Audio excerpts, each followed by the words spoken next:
Good morning everyone. मैं Mrs कीर्ति आपको आपकी होम साइंस की बुक का सेकंड प्रैक्टिकल स्वयं द्वारा अनुभव किए गए मनोभाव के बारे में आज आपको बताऊंगी। क्लास 11 की एनसीईआरटी की बुक में सेकंड प्रैक्टिकल है ये, जिसमें कि आपको अपने मनोभाव यानी कि जो आपके फीलिंग्स हैं, जो आपके इमोशंस हैं, वो आपने रिकॉर्ड करने हैं। इसमें आपने क्या करना है कि आपने सुबह अपने पास एक पेन और नोटपैड लेकर के रखना है और आपको जब कोई आपके जो भी दिन भर में इमोशंस हैं वो आपने नोट डाउन करने हैं। तो उसके लिए आपको ये टेबल दी गई है, जिसमें कि आपने क्या करना है कि आपने देखना है दिन के कौन से टाइम पे आपको कौन सा संवेग यानी आपका क्या इमोशन रहा वो आया, और वो इमोशन आपको क्यों आया, किस स्थिति या संदर्भ में आया, यानी कि वो क्या सिचुएशन थी जिस वजह से आपको उस इमोशन की फीलिंग हुई है। तो वो वाली आपने सिचुएशन यहाँ पर एक्सप्लेन करनी है कि ऐसा क्या हुआ था जिसकी वजह से आपको खुशी हुई या आपको गुस्सा आया या आपको इरिटेशन हुई या आपको जेलेसी हुई या कोई भी आपको फीलिंग हुई, कोई इमोशन आया, वो किस लिए आया।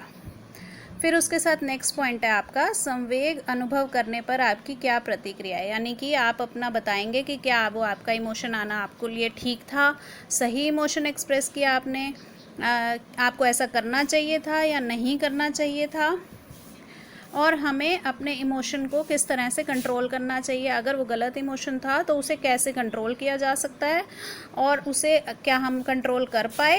अगर गुस्सा आया, बहुत ज़्यादा गुस्सा आया, हमने कोई चीज़ तोड़ फोड़ दी या फिर किसी को थप्पड़ लगा दिया या रोने लग गए, तो कोई भी ऐसा इमोशन था तो क्या हम उसे कंट्रोल कर सकते थे या हम कर पाए या नहीं कर पाए।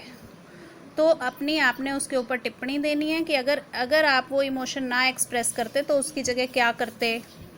तो ये सारी बातें आपने अपने इस प्रैक्टिकल में करनी है कि ताकि आपको अपने ऊपर आपके कौन कौन से इमोशंस हैं, किस टाइम पे आपको कैसे इमोशंस आते हैं और आप उन्हें कैसे कंट्रोल कर सकते हो, और कई सिचुएशंस में उसकी जगह दूसरा कौन सा इमोशन यूज़ कर सकते हो और अपनी सिचुएशन को अपने लिए फेवरेबल कैसे बना सकते हो, यानी कि अपने हक में कैसे बना सकते हो।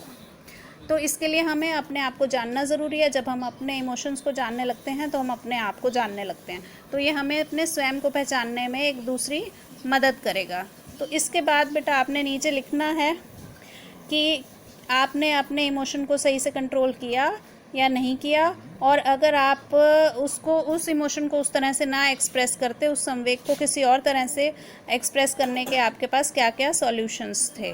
ठीक है बेटा, ये प्रैक्टिकल आपका सेकंड है जो आपने प्रैक्टिकल की फाइल में करना है, पेजेस में।